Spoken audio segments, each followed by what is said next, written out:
Olá, humano, olá, humana, seja muito bem-vindo, seja muito bem-vinda para mais um episódio do Humanisticamente, o seu canal de humanidades e direito, o seu canal para debater temas de filosofia, sociologia, psicologia, todas essas ciências humanas em interferência, em interconexão com o direito. Hoje nós vamos ter mais um episódio voltado para a teoria do direito. Teoria do direito é uma matéria que sempre aparece também nas provas de humanística. E hoje nós vamos ver um livro que é um clássico, um livro que particularmente eu gosto muito, que é o Teoria do Ordenamento de Norberto Bobbio. Eu vou pegar mais um trecho de uma aula minha sobre o Teoria do Ordenamento do Bobbio, um trecho de uma aula que eu gravei para o curso Cátedra e vou disponibilizar para vocês. Mas esse tema do Teoria do Ordenamento eu trabalho em vários cursos de humanística nossos, inclusive no próprio Imperativo Concurso, onde eu tenho gravado aulas de humanística e de direitos humanos para as diversas provas de concurso que aparecem por aí, inclusive as provas de magistratura. Então, vamos conferir aí mais um trecho dessa aula aí, mais um trecho de uma aula que eu gravei muito recentemente com vocês, Teoria do Ordenamento Jurídico de Norberto Bobbio. Depois da vinheta, vai! E a nossa aula hoje é Teoria do Ordenamento Jurídico. Com grande felicidade, eu as recebo para mais essa aula aqui, a nossa aula sobre Teoria do Ordenamento Jurídico. Teoria do Ordenamento Jurídico, esse livrinho que é um clássico do direito do professor Norberto Bobbio. Um grande clássico do direito. O professor Norberto Bobbio foi um filósofo político, historiador do pensamento político, escritor, jurista renomado, senador vitalício italiano, conhecido por sua ampla capacidade de produzir escritos concisos, lógicos e ainda assim muito densos. É o que notabiliza inclusive o Teoria do Ordenamento do Bobbio. É um clássico do direito, escrito por um autor renomadíssimo do direito, o Norberto Bobbio, um autor com textos preciosos, densos, completos e que ele tem algumas características que o notabilizam. O Bobbio, que foi muito profícuo, tem livros e mais livros sobre democracia, sobre direito, sobre política. Ele tinha algumas características que eram muito peculiares. Ele era um liberal na acepção da palavra, que era muito preocupado com a intervenção do Estado na vida do cidadão. Ele era positivista, inclusive um positivista que seguia muito os passos de Kelsen, e ele era de esquerda, então ele era um positivista de esquerda liberal, né? Então ele era alguém que tinha algumas características muito sólidas, muito consolidadas na sua vida, na sua formação.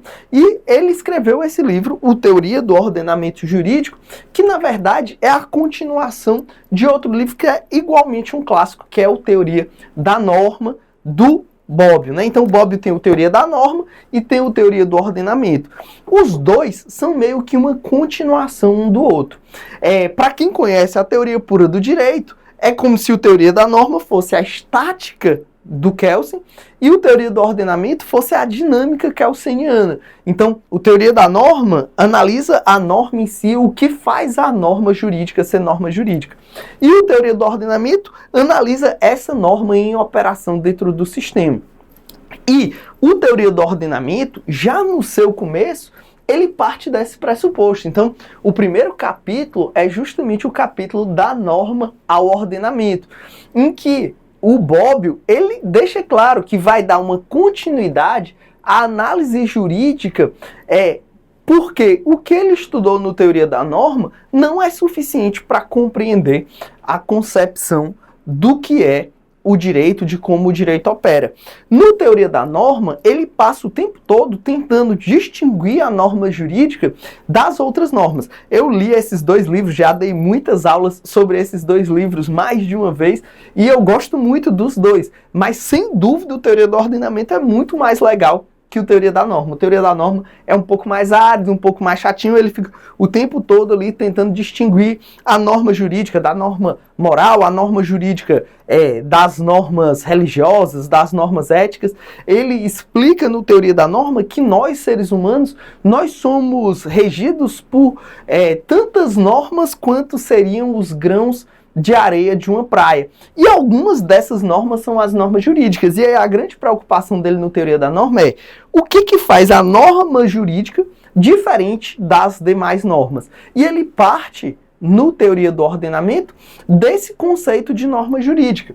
E ele começa justamente dizendo que o direito, ele dá uma definição de direito. A partir da sua definição de norma, ele vai dizer que o direito é uma proposição diretiva dotada de sanção externa e institucionalizada, que é justamente a sua noção de norma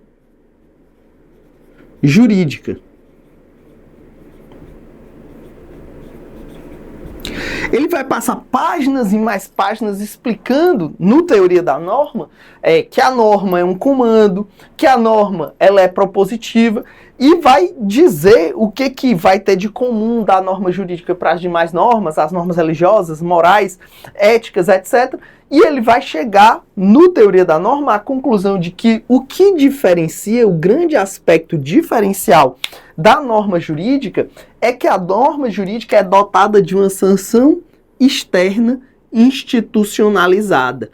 O que significa ser uma sanção externa institucionalizada? Sanção externa institucionalizada significa que, diferente da moral, diferente da religião, da ética, a sanção no direito, ela não é uma sanção fluida, não é uma sanção social, não é uma sanção interior como a sanção da moral. A sanção no direito, ela decorre do próprio Estado. É o Estado que aplica essa sanção.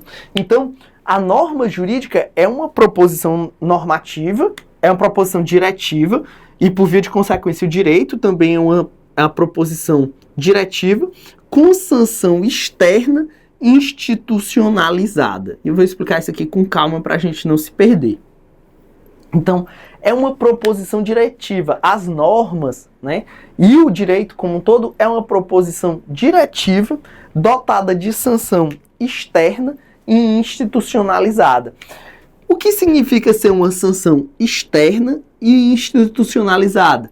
É externa justamente para se diferenciar da sanção da moral.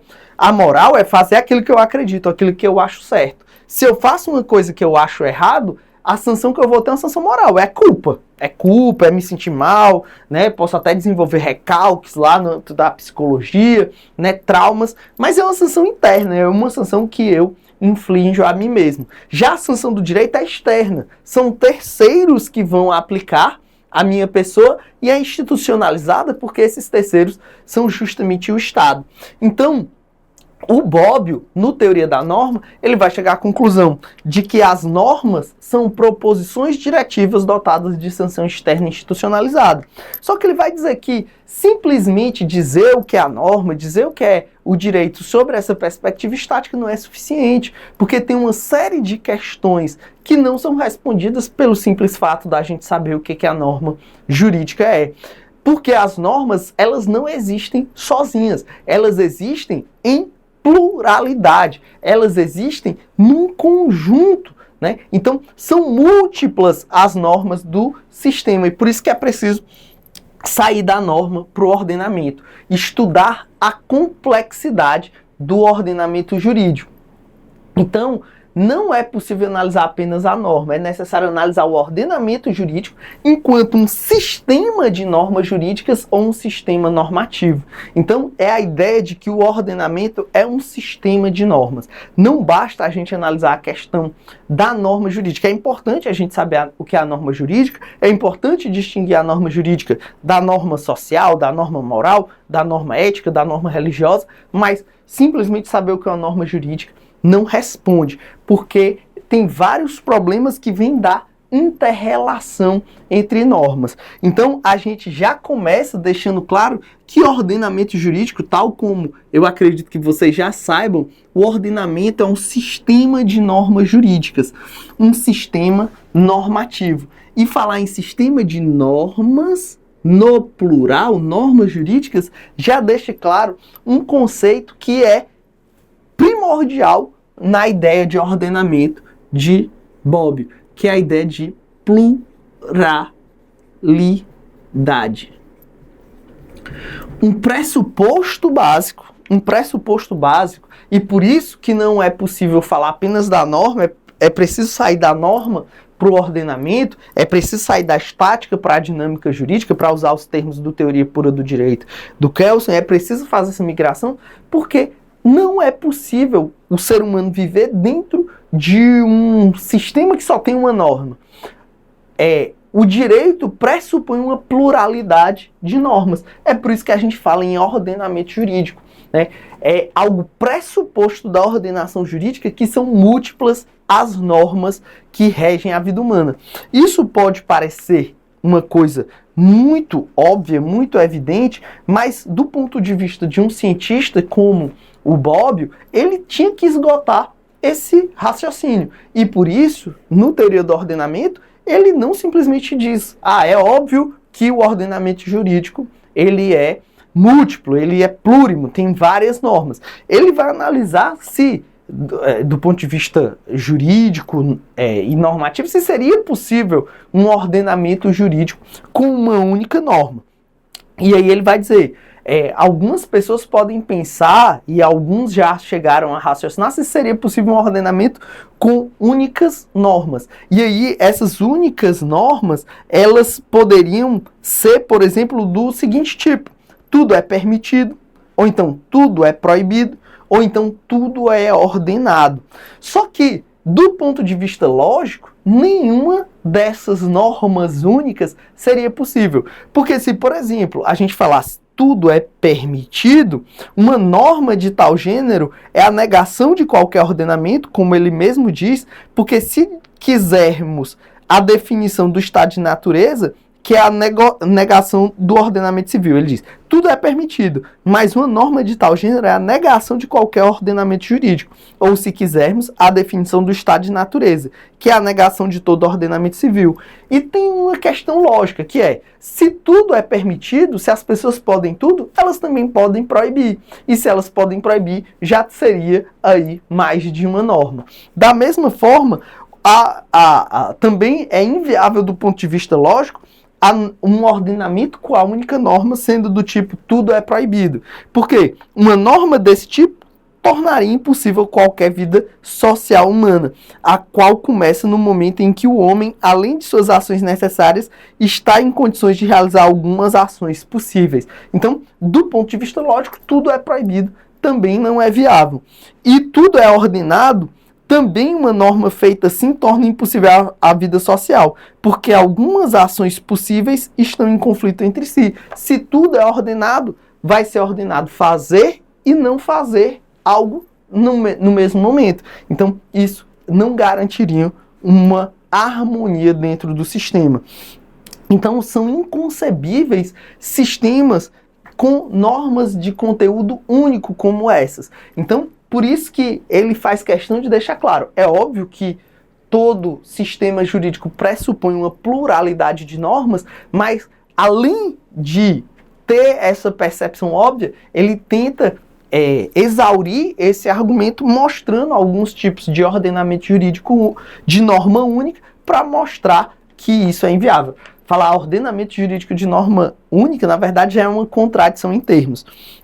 E ele não fica só nessas normas de conteúdo. Tudo é permitido, tudo é proibido, tudo é ordenado. Ele diz, mesmo que a gente pensasse em normas únicas, que fossem normas de competência, ou normas de estrutura, como ele chama, não seria possível. As normas do tipo tudo é permitido, tudo é proibido, tudo é ordenado, são normas de conduta, né? Que ditam condutas. Então, quando ele mostra tudo é permitido, tudo é proibido, tudo é ordenado, são impossíveis do ponto de vista lógico, ele está dizendo ordenamentos com uma única norma de conduta são impossíveis. Mas ele se questiona, será que seriam possíveis normas de estrutura ou normas de conteúdo únicas? Por exemplo, uma norma que diz, o legislador vai regular tudo. Ele diz, isso seria uma norma de estrutura ou uma norma de competência? Uma norma única que diz, o legislador é quem vai decidir tudo. Só que ele diz, quando a gente tem uma norma única dessa natureza, o legislador tudo definirá, isso está dando o poder do legislador criar várias outras normas. Então isso mostra que, do ponto de vista lógico, também não é possível o ordenamento jurídico com um tipo de norma só. Então não é possível o ordenamento jurídico com um tipo de norma só, seja essa norma uma norma de conduta, ou seja, norma de estrutura ou competência. Norma de estrutura ou competência são sinônimos nessa lógica aqui do Bobbio. Então, esse primeiro capítulo do Bobbio basicamente vai dizer o seguinte, no Teoria da Norma, eu defini norma jurídica como sendo uma proposição diretiva dotada de sanção externa institucionalizada, mas o sistema jurídico ele não funciona só com base em uma norma. Não é possível uma norma só. O próprio direito pressupõe uma pluralidade de normas. E essa pluralidade de normas se manifesta por meio do ordenamento jurídico, que é um sistema de normas. E aí, ele vai concluir o primeiro capítulo dizendo, analisando o ordenamento jurídico, que é o fenômeno mais completo do direito, a gente vai perceber que tem 3 problemas centrais que a gente vai encontrar nos ordenamentos jurídicos. Os ordenamentos jurídicos, e aqui eu acho que é a grande sacada desse livro, que torna esse livro tão lógico, tão sistematizado, é que ele viu assim, nós temos que discutir o ordenamento jurídico porque o direito se manifesta por meio do ordenamento jurídico. E ele se questionou quais são os 3 principais problemas do ordenamento jurídico. E ele vai dizer unidade, coerência e completude. O que garante que um sistema seja uno, ou seja, que tenha uma fonte de produção que garanta a harmonia e a completude dele, né? A coerência é a questão da harmonia, das normas dentro do sistema não serem antagônicas, de modo que as pessoas não saibam como devem se portar. Isso é permitido ou é proibido, afinal de contas? E completa, ou seja, que não tenha lacunas ou que tenha métodos de colmatar as lacunas. Quando Bobbio, lá na década de 60, definiu esses 3 problemas como os 3 problemas centrais do ordenamento jurídico e construiu o livro a partir desses 3 pontos, a gente vai ver que os próximos 3 capítulos vão ser justamente unidade, depois o outro capítulo, coerência, e depois completude.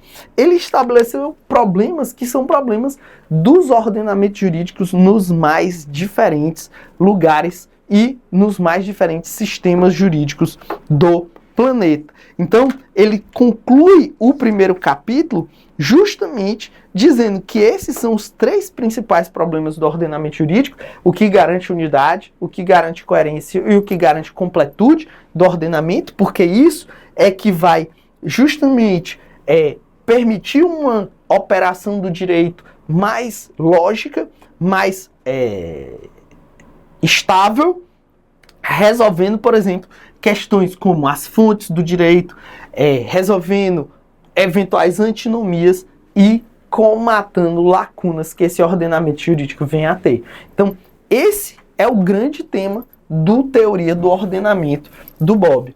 E esses 2 livros, o Teoria da Norma e o Teoria do Ordenamento do Bobbio, esses 2 livros você encontra às vezes também eles juntos publicados com o título Teoria do Direito. Então, se você achar o Teoria do Direito do Bobbio, esse livro é a junção do Teoria da Norma com o Teoria do Ordenamento, tá certo? Dito isso, apresentado o que o Teoria da Norma vai discutir, a gente pode entrar no seu capítulo 2, que é a unidade do ordenamento jurídico, que a gente vai discutir algumas questões centrais do pensamento de Bobbio.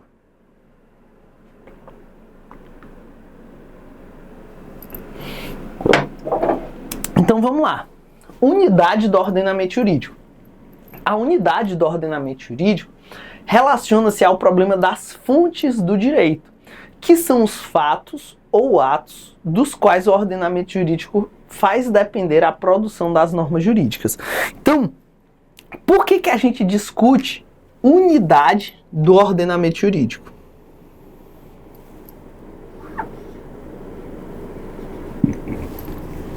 Por que a gente discute unidade do ordenamento jurídico? O que faz um ordenamento jurídico ser uno? E aí, eu explico. Essa unidade é do ponto de vista interno do ordenamento, tá? Porque o último capítulo desse livro, a gente tem esse capítulo inicial, que é a apresentação do livro, digamos assim. Depois vem 3 capítulos, que é a unidade, coerência e completude, e tem um último capítulo que é relação entre ordenamentos jurídicos. Então, é possível que existam outros ordenamentos jurídicos, e esses ordenamentos dialoguem. Só que aqui a gente está falando do ponto de vista do ordenamento jurídico de um Estado e a sua unidade interna, ou seja, aquilo que garante a sua estrutura interna. Então, o que garante essa unidade do ordenamento jurídico? A grande questão da unidade do ordenamento jurídico, segundo Bobbio, está na questão das suas fontes. O que vai garantir uma unidade do ordenamento jurídico é que exista uma fonte comum. É o que ele chama de reductio ad unum, né? Que tenha um ponto de retorno que a gente possa encontrar como base e fundamento de todo o ordenamento jurídico. Ou seja, nós estamos falando, eu acho que alguns de vocês já conseguem antever, daquela mesma questão da norma fundamental, que também é trabalhada por Kelsen. É poder observar qualquer norma do sistema jurídico, qualquer norma do ordenamento jurídico, e ter um ponto de regresso que garanta uma validade, que garanta a observância se aquela norma é válida ou não. No final das contas, unidade do ordenamento jurídico é o que garante a validade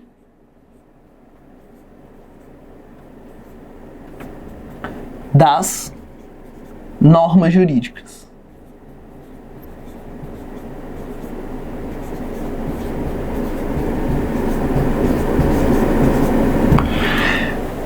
A unidade é que garante a validade. Por quê? Porque unidade significa que há um ponto último que eu possa voltar, ou seja, se eu tiver várias normas inferiores, eu vou ter meios de fazer com que essas normas inferiores elas possam achar seu fundamento de validade em normas superiores até regressar a uma norma única ou última que lhe dê fundamento. Então, quando eu estou falando de unidade, eu estou falando em poder fazer com que essas normas elas encontrem fundamento de validade em normas superiores até uma norma última que lhe dê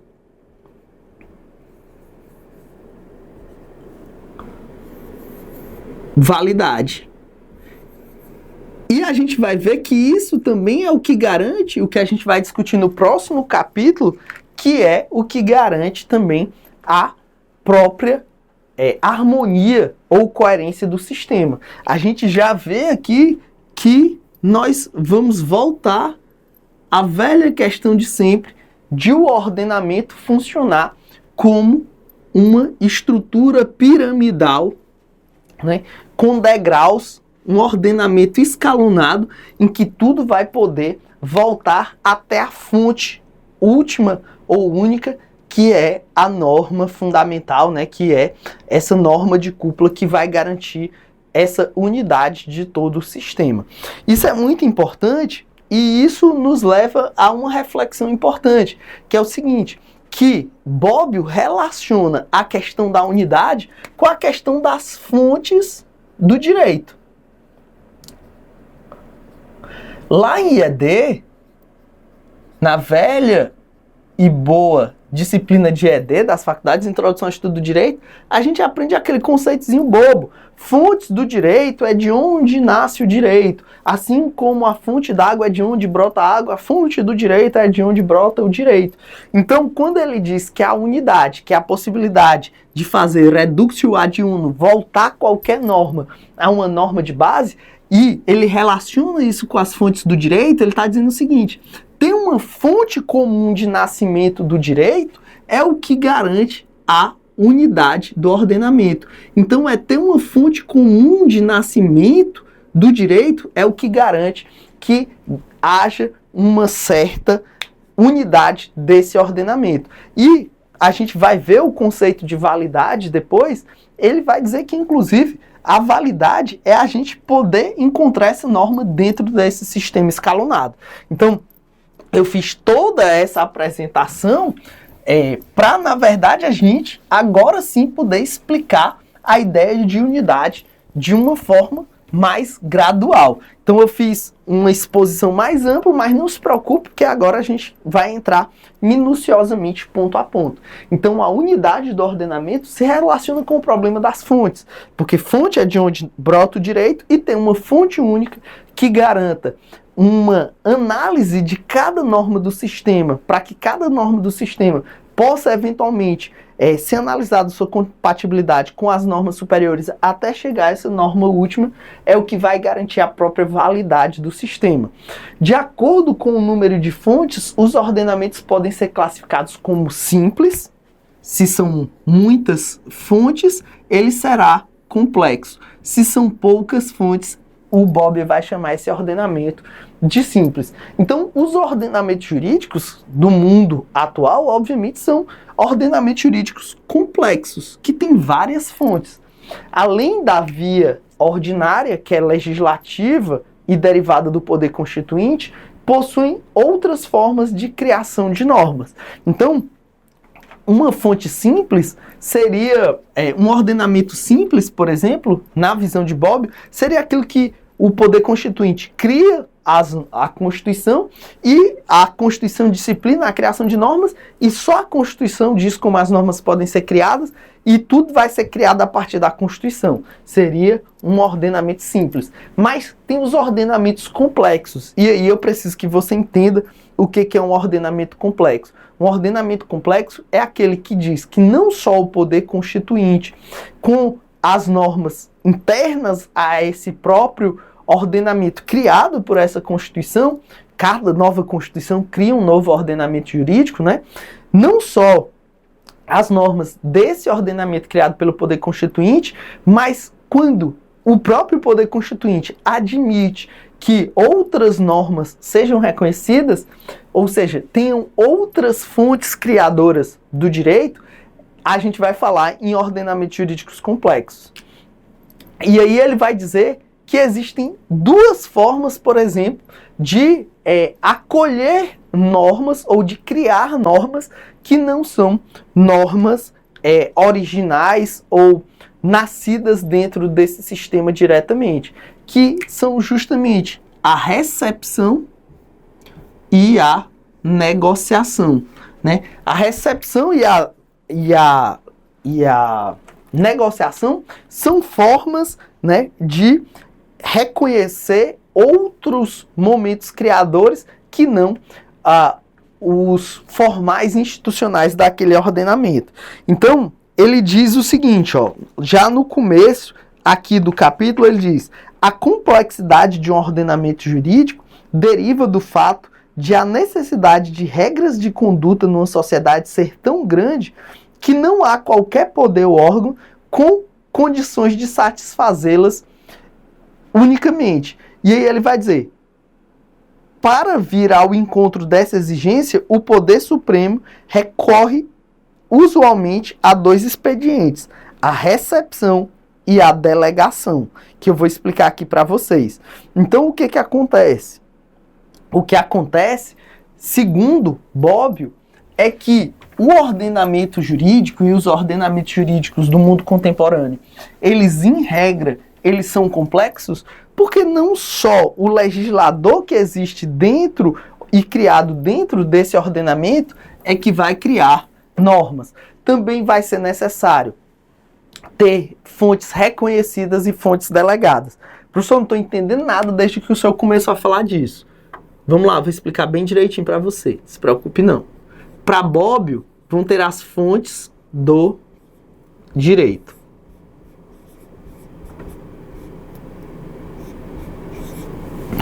E segundo ele, né, a gente vai ter essas fontes que podem ser diretas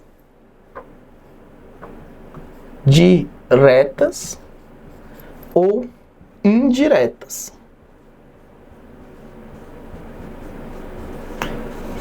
Certo? E aí você pode ir complementando seu resumo, né? Essa aula é acompanhada de um belo resumo, mas você pode ir complementando esses pontos que não estejam tão expressos, esses esquemas que eu faço aqui, você pode ir anotando no seu resumo para ele ficar mais bonitinho, né? Então as fontes diretas são aquelas produzidas, né, pelo poder supremo, que ele chama de poder supremo,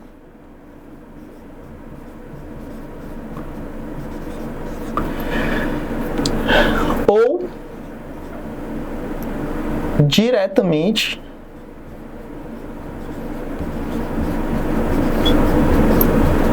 dele ou diretamente dele. Então, vamos lá, vamos pegar o exemplo da Constituição de 88. A Constituição de 88, ela não só criou um novo Estado, como junto com ela foi criado um novo ordenamento jurídico. Então, a Constituição de 88 nasce ali um novo Estado, nasce ali um novo ordenamento jurídico. E essa Constituição, por exemplo, cria um legislativo, um judiciário e um executivo, que cada um dentro da sua medida de competência, principalmente legislativo e executivo, vão criar várias normas. Então, o poder constituinte originário é esse poder supremo.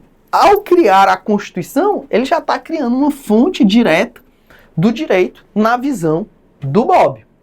E quando ele cria um legislador, né, para fazer novas normas, que são decorrentes diretamente desse poder constituinte, as leis que surgem a partir da Constituição de 88, no processo legislativo da Constituição de 88, então vamos pegar aí alguns das primeiras normas importantes surgidas depois da Constituição de 88. O ECA, o Código de Defesa do Consumidor, depois veio o novo Código Civil, depois o novo Código de Processo Civil. Todas essas normas que surgiram depois da Constituição de 88 seriam derivadas de fonte direta, porque decorre a Constituição do Poder Supremo e depois do legislador criado pelo Poder Supremo, o legislador criado pela Constituição de 88. Só que tem um porém. Na hora que a Constituição nasceu, lá em 88, que Ulisses Guimarães levantou a Constituição, a gente só tinha ela como norma? Não, a gente não só tinha ela como norma. Por quê? Porque havia também o que Bobbio chama justamente de fontes reconhecidas, né? São as fontes reconhecidas, que aí já seriam fontes indiretas. É o que a gente aprende lá em Constitucional.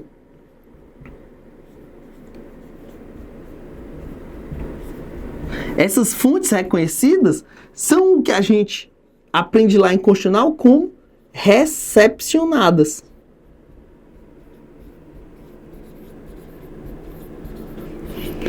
Até hoje, o nosso Código Tributário Nacional é aquele Código Tributário Nacional bem anterior à Constituição de 88. Por quê? Porque a própria Constituição de 88 estabeleceu uma forma de recepcionar essas normas anteriores. Então, isso decorre de uma fonte indireta. E o Bobbio vai dizer que existem duas fontes indiretas. São as reconhecidas e as delegadas.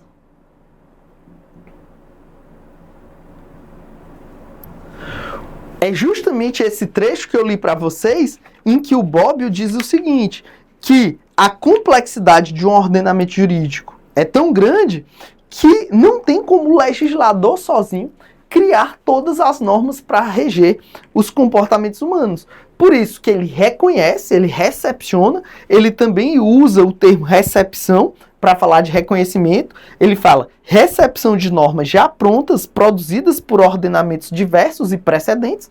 Exemplo, Código Tributário Nacional e a Constituição de 88, a gente recebe essa Constituição. E delegadas. Professor, e o que são as delegadas? A delegada é quando o legislador passa para alguém a possibilidade de criar normas. É o que existe, por exemplo, no Código Civil com os contratos. Com os contratos. O Código Civil passa para os particulares a possibilidade de criar normas que vão reger suas relações. Então, as fontes do direito podem ser diretas, aquelas que decorrem do Poder Supremo ou diretamente dele, e as indiretas, que são as reconhecidas quando o ordenamento jurídico recepciona normas anteriores ou precedentes ou delegadas, quando ele delega para os próprios cidadãos a criação de normas para os reger, o que ocorre, por exemplo, com atos unilaterais vinculantes, contratos no Código Civil, etc. Então, a questão da unidade do ordenamento jurídico relacionada com as suas fontes, as fontes, segundo Bobbio, podem ser diretas ou indiretas. As diretas são as que decorrem do Poder Supremo, que esse Poder Supremo a gente pode dizer que é o próprio Poder Constituinte, na linguagem que a gente conhece mais aqui no Brasil, e as fontes indiretas são as que vão vir da recepção de normas já feitas, produzidas por ordenamentos diversos e precedentes, sendo uma fonte reconhecida, e a delegação pode produzir normas jurídicas a poderes ou órgãos inferiores. E outra fonte derivada é o poder de negociação atribuído aos particulares, o que ocorre por meio dos contratos jurídicos, né? Para trazer uma visão mais constitucional e de direitos humanos. Tratados internacionais de direitos humanos, por exemplo, quando o Brasil incorpora esses tratados, a gente pode dizer que isso também pode ser uma fonte de recepção de ordenamentos outros, né? No caso de ordenamento internacional. Isso se a gente considerar que o ordenamento internacional é um ordenamento diferente do nacional, que é a diferença de monismo para pluralismo. O Kelsen, por exemplo, entendia que só havia um ordenamento que englobava a ordem internacional e a ordem nacional. Mas a gente vai falar disso mais adiante, porque também é tema aqui do Teoria do Ordenamento, do Bobbio. Então, nós temos aqui o tema das fontes e essa classificação que o Bobbio fazia das fontes. O Bobbio, isso é muito importante, o Bobbio, ele realizava a mesma ideia de regressão de validade imaginada por Kelsen em sua pirâmide. E aqui um ponto interessante que eu vou já falar. Quando eu dou aula do Kelsen, eu digo, o Kelsen nunca usou a expressão pirâmide do ordenamento jurídico. Sempre falo isso quando estou falando de Kelsen. Kelsen nunca falou da pirâmide, mas o Bobbio falou. O Bobbio é o grande responsável, talvez não tenha sido ele que criou a imagem da pirâmide do ordenamento jurídico, mas ele é um dos grandes divulgadores. Ele talvez seja o grande divulgador. E o Bobbio, ele vai falar em pirâmide, expressamente, a gente vai já falar. Mas o fato é que ele vai, dentro da ideia de unidade do ordenamento, falar justamente que o ordenamento ele é construído a partir dessa visão gradual, em que normas inferiores vão podendo regressar até normas superiores. E quando ele chega nessa ideia de norma superior, ele vai se deparar, ou na verdade vai enfrentar o mesmo problema que foi proposto a Kelsen, que e essa última norma, ela nasce de onde? Né? E Kelsen fez aquele corte epistemológico. Ele disse, tem uma norma hipotética fundamental que serve de lastro para a norma fundamental. E o que ela é, essa norma hipotética fundamental? Ele disse, um imperativo despsicologizado, ou seja, uma vontade sem vontade. O que ele estava querendo dizer não importa para a gente é jurista, a gente não é sociólogo, a gente tem que se preocupar da norma fundamental para baixo. Então, ele evita essa discussão do que existe antes. O Bobbio não. Isso é uma diferença entre o Bobbio e o Kelsen. Apesar do Bobbio seguir muito os passos de Kelsen, nesse ponto não. O Bobbio ele não vai fugir dessa questão, ele não vai ser tão hermético quanto Kelsen. Ele vai dizer expressamente, nenhum ordenamento nasce do deserto, Metáforas à parte, a sociedade civil, na qual se vem formando um ordenamento jurídico, como é, por exemplo, do Estado, não é uma sociedade natural destituída por completo de leis, senão uma sociedade na qual vigem normas de variados gêneros, morais, sociais, religiosas, costumeiras, consuetudinárias, convencionais e outras mais. O nosso ordenamento que surge não elimina jamais por completo essas outras estratificações normativas. E aí ele diz, o poder originário, uma vez constituído, cria ele mesmo novas normas centrais de produção jurídica a fim de satisfazer essa necessidade de normatização. Então ele não foge dessa questão do que existe antes do ordenamento jurídico. E ele fala expressamente em pirâmide e em informação gradual do ordenamento. Ele diz aqui com todas as palavras, até separei aqui, tá aqui no slide também, mas eu separei, ele coloca aqui, ó. Ele diz, acolhemos a teoria da construção escalonada do ordenamento jurídico elaborada por Kelsen. Essa teoria se presta a dar uma explicação sobre a unidade do ordenamento jurídico complexo. O núcleo dessa teoria é que as normas de um ordenamento estão todas no mesmo plano. Há normas que elas não estão todas no mesmo plano. Há normas superiores e normas inferiores. As normas inferiores dependem das superiores. Então, o Bobbio, ele diz expressamente que segue a construção escalonada de normas de Kelsen. E é interessante que ele fala o seguinte, ó, nas páginas seguintes ele fala o seguinte, ó. Deixei até aqui separado. Quanto à pirâmide que representa o ordenamento jurídico, do momento em que o poder e a obrigação são termos correlativos, ou seja, ele é um dos que divulga essa ideia de pirâmide. Se Kelsen nunca falou em pirâmide, o Bobbio fala.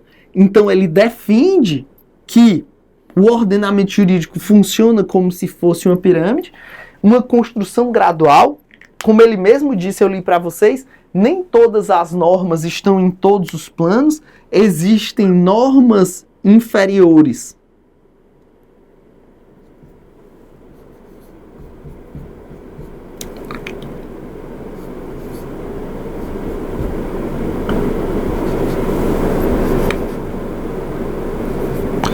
Normas inferiores que dependem de normas superiores, né? E que elas vão depender sua validade de correspondência com essas normas superiores. O interessante é o seguinte, tá? O interessante é que Bobbio, ele não foge do debate como Kelsen, eu tô sendo maldoso com o Kelsen, né? Dizendo que Kelsen foge do debate. Ele encontra aquele artifício lá de falar de norma hipotética fundamental, mas para Bobbio é o seguinte, também vai existir aqui um topo, né? Uma norma de cúpula. Só que ele deixa claro que há um poder. Como é que ele chama esse poder? Ele chama de poder originário.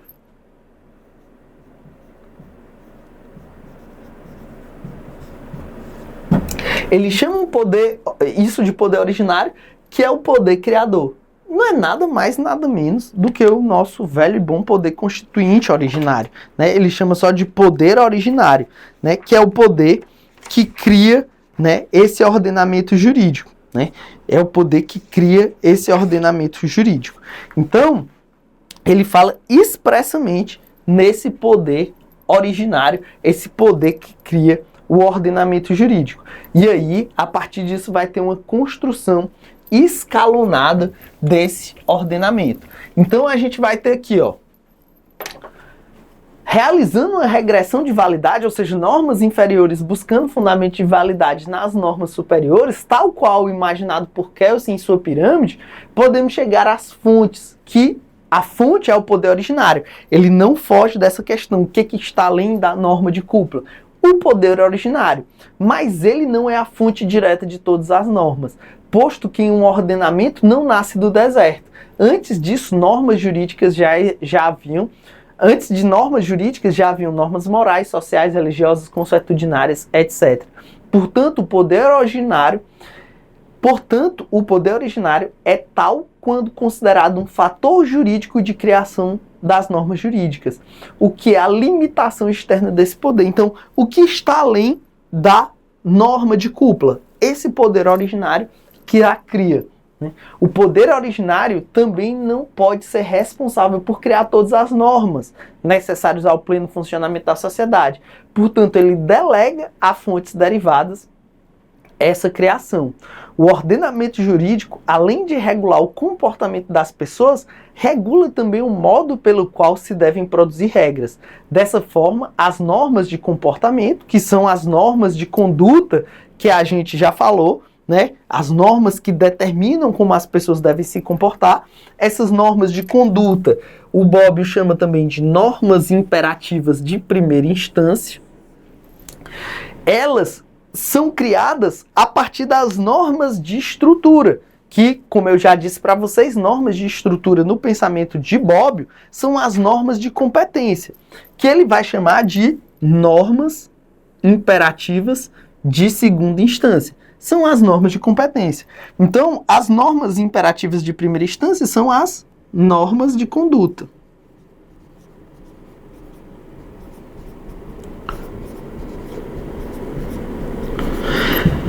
Quando o Código Penal, por exemplo, fala matar alguém pena de tantos a tantos anos, qual é a norma imperativa de primeira instância? Não mate. Não mate. É um exemplo de norma imperativa de primeira instância. Norma imperativa de segunda instância. Um exemplo de norma imperativa de segunda instância. Por exemplo, a norma da Constituição, que, por exemplo, atribui competência ao Poder Judiciário de criar a LOMAN, a Lei Orgânica da Magistratura. Quando a própria Constituição diz, STF, você é que tem competência para criar uma lei orgânica de interesse de toda a magistratura, que é a LOMAN. É a competência para criar a LOMAN que é a norma imperativa de segunda instância, que é a norma que atribui competência. Então, o ordenamento jurídico, ele vai ser criado por esse poder originário. Esse poder originário, ele não nasce no deserto, como diz Bobbio. Antes de existirem normas jurídicas, vão existir normas morais, normas consuetudinárias, normas religiosas que vão inspirar a criação do ordenamento pelo poder originário. E o poder originário, ele vai estabelecer essas normas imperativas de segunda instância que vão se desdobrar até elas criarem as normas imperativas de primeira instância, que são as normas de conduta. Bobbio, então, adota a teoria kelseniana da construção escalonada do ordenamento jurídico, pelo qual normas dependem de um sistema escalonado de sucessivas validações para serem válidas. A partir desse raciocínio, devem ser considerados os limites materiais e formais para a construção das normas. Os limites materiais referem-se ao conteúdo da norma que o ente inferior está autorizado a emanar, enquanto os limites formais referem-se ao processo pelo qual a norma inferior deve ser emanada. E é importante que esses dois limites sejam respeitados, pois as normas que estiverem em desacordo poderão ser declaradas inconstitucionais. Foi rápido demais. Partindo dessa perspectiva, também kelseniana, de norma fundamental, Bobbio conceitua a norma fundamental como aquela capaz de aferir a pertinência com uma outra norma do ordenamento jurídico, atestando sua validade. Então, quando Bobbio vai seguindo esses passos a respeito da teoria escalonada do ordenamento jurídico, ele vai chegar na ideia de pirâmide, né? Que ele vai dizer, quanto à pirâmide que representa o ordenamento jurídico, do momento em que o poder e a obrigação são termos correlativos, a se considerarmos de alto para baixo, veremos uma série de poderes sucessivos. O poder constitucional, depois o poder legislativo ordinário, depois o poder regulamentar, depois o poder jurisdicional. O que o nosso velho amigo Bobbio está fazendo é simplesmente dizer o quê? O ordenamento jurídico é uma pirâmide. O ordenamento jurídico é uma pirâmide. No topo vai estar a Constituição. Vamos falar de um ordenamento em geral, básico, né? Sem falar da Constituição de 88, do nosso ordenamento atual, porque tem tratados internacionais de direitos humanos incorporados com o Código de Emenda, tratados internacionais de direitos humanos não incorporados com o Código de Emenda, depois leis. Vamos falar do modelo parecido com o que o Bobbio trabalha, né? Leis, regulamentos e assim por diante, né? Normas inferiores. Então, o que ele está dizendo? Vão ter vários degraus, né? E a validade é justamente ver a conformidade dessas normas inferiores com as normas superiores, tanto com relação aos seus limites materiais de conteúdo, quanto aos seus limites formais. E aí, que é a forma de produção, né? Então vão ter limites materiais e limites formais. E aí a gente chega na questão da norma fundamental. E aqui a gente tem que dar uma pausazinha antes de concluir o capítulo 2, que é o capítulo da unidade, para falar da norma fundamental em Bobbio. Por quê? Porque a norma fundamental em Bobbio, ela vai ter diferenças em relação à norma fundamental em Kelsen. E é óbvio que se tem norma fundamental em Kelsen e se tem norma fundamental em Bobbio, e elas têm peculiaridades, têm diferenças, isso tem muita cara de prova. Muita cara de prova. Então vamos lá. Norma fundamental. O Bobbio vai dizer: o poder constituinte é o poder último, ou, se preferir, poder supremo originário. Então ele deixa claro aqui, ó, o poder originário é o poder constituinte. A gente disse, o Bobbio, ele não foge dessa treta aqui. Ele não vai ficar dizendo, acima da norma fundamental é uma norma hipotética fundamental. Não. Ele vai dizer que acima do ordenamento vai ter um poder originário.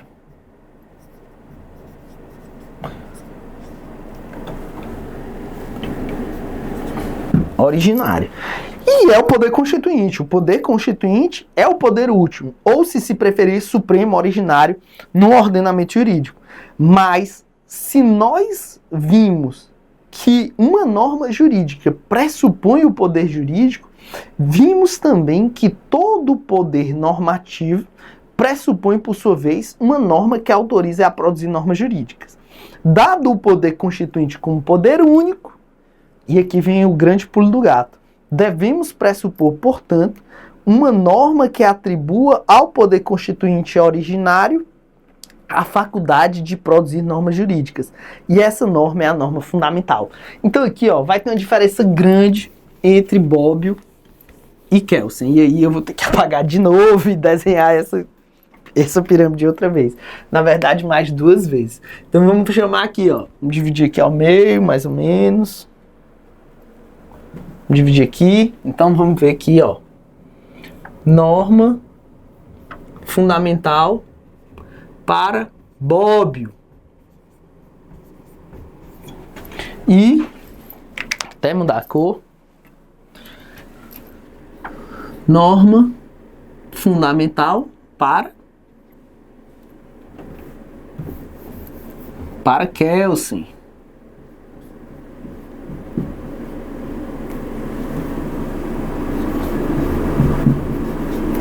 Norma fundamental para Kelsen. Então bora lá.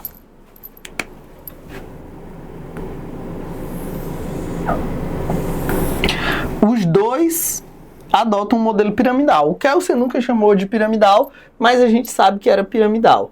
E o Bobbio adotou expressamente esse modelo em graus de Kelsen. Ele fala expressamente, ó, estou seguindo o modelo piramidal de Kelsen, um modelo escalonado, em que normas inferiores encontram fundamento de validade em normas superiores.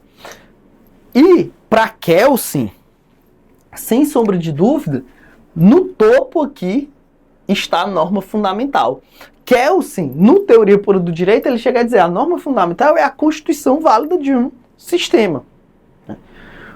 O Bobbio, aqui no Teoria do Ordenamento, ao enfrentar o tema da norma fundamental, ele diz: dado o poder constituinte como poder último, e a gente viu que ele diz que antes do ordenamento existe um poder originário que cria esse ordenamento. Há um poder originário que cria esse ordenamento, só que ele diz: a norma que atribua ao poder constituinte a faculdade de produzir normas jurídicas, essa é a norma fundamental. Então, para Bobbio, só para ter mais espaço aqui. Então, para Bobbio, ó, acima do ordenamento vai ter o poder originário.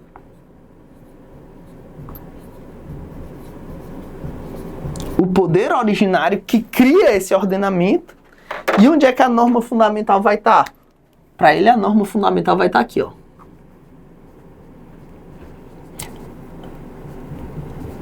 A visão de Bobbio é uma visão de que a norma fundamental dá poder ao poder originário e o poder originário cria o ordenamento.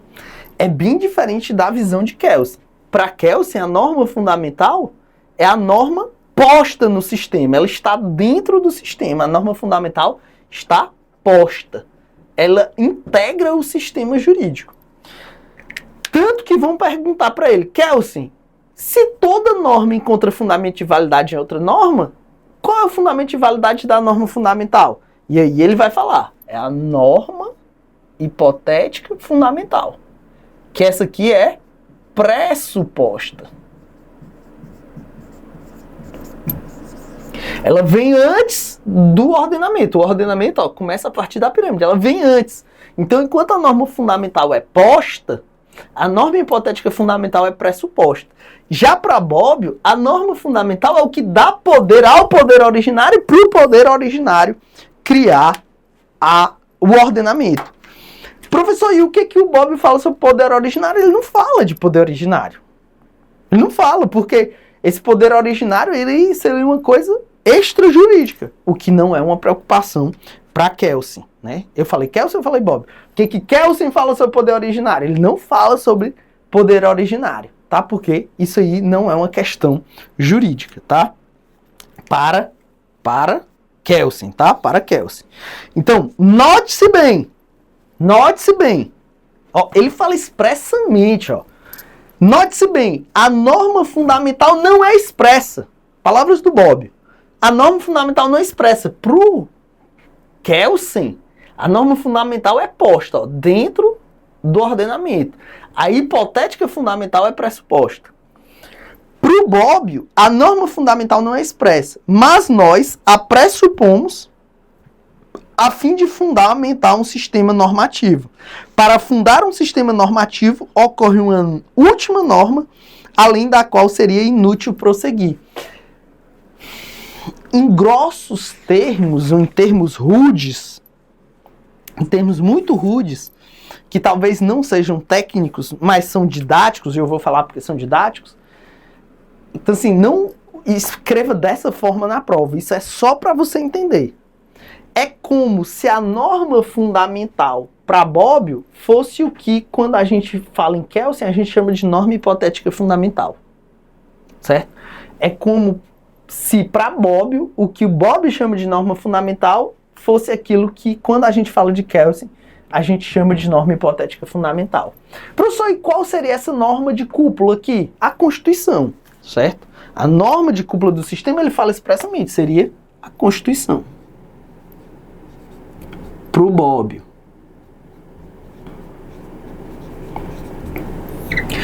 E já Kelsen, no Teoria Pura, ele identifica norma fundamental com Constituição.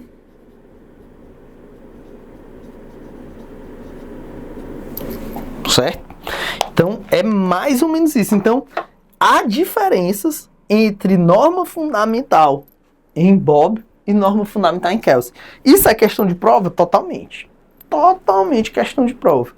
E por que isso é importante? Porque tudo isso é o que garante validade. Então, quando eu fiz aquela explicação prévia, né, sobre unidade do ordenamento, era para chegar nesse ponto. Porque ele diz: a norma jurídica que produz o poder constituinte é a norma fundamental. Ele repete isso. E ele segue: a pertinência de uma norma ao ordenamento é aquilo que chama de validade. Por quê? Porque validade é a correspondência de normas inferiores a normas superiores, certo?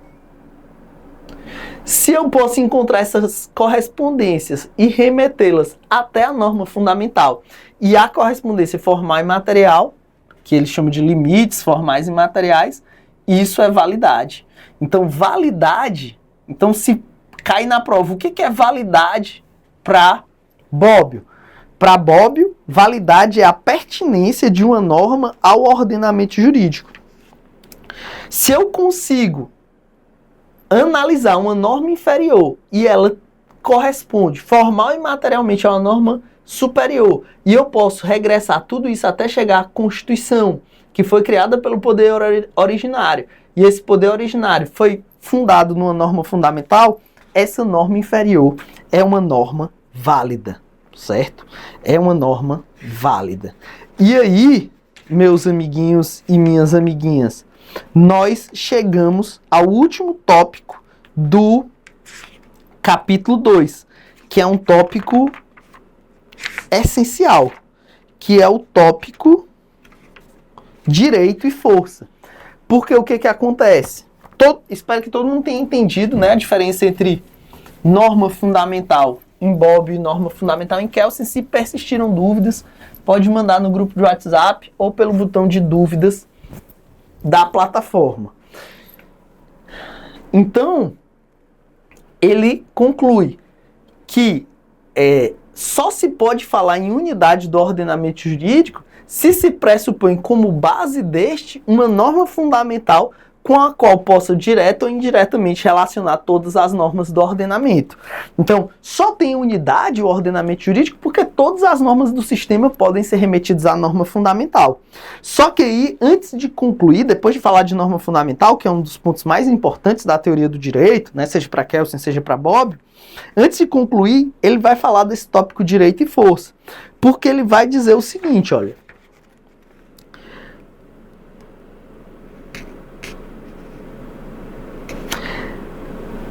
Muita gente vai perguntar, né? Ele vai dizer, muita gente vai perguntar, e o que vai ser o conteúdo dessa norma fundamental? Pode ser qualquer coisa, pode ser, por exemplo, a força, né?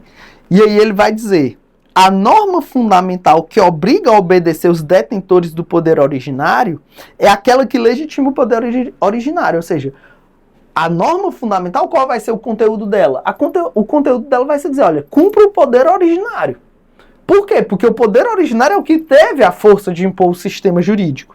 E aí ele vai dizer, a norma fundamental que obriga a obedecer os detentores do poder originário é aquela que legitima o poder originário para o exercício da força. E nesse sentido, uma vez que o exercício da força para fazer respeitar as normas é uma característica do ordenamento jurídico, a norma fundamental assim, concebida, está realmente a fundamentar o ordenamento jurídico. E aí vem o grande X da questão. Aqueles que temem que, com a norma fundamental, tal como foi concebida, realize-se a redução do direito à força, porque se, afinal de contas, o conteúdo da norma fundamental é cumpra o que o poder constituinte originário diz, alguém pode questionar. Então, simplesmente eu tenho que cumprir, isso não reduz o direito à força, ele vai dizer, aqueles que temem que com a norma fundamental, tal como foi concebida, realize-se uma redução do direito à força, preocupam-se não tanto com o direito, mas com a justiça. Mas essa preocupação está mal posta. A definição de direito que acolhemos não coincide com aquela de justiça. A norma fundamental é o fundamento do direito tal qual ele é, o direito positivo, e não como deveria ser, que é o direito justo. Ela autoriza aqueles que detêm o poder a exercitar a força, mas não diz se esse uso será justo ou não. Tal direito revela a expressão dos mais fortes, não dos mais justos. E aí ele até vai dizer mais adiante. Então que os mais fortes sejam os mais justos, mas nada garante isso.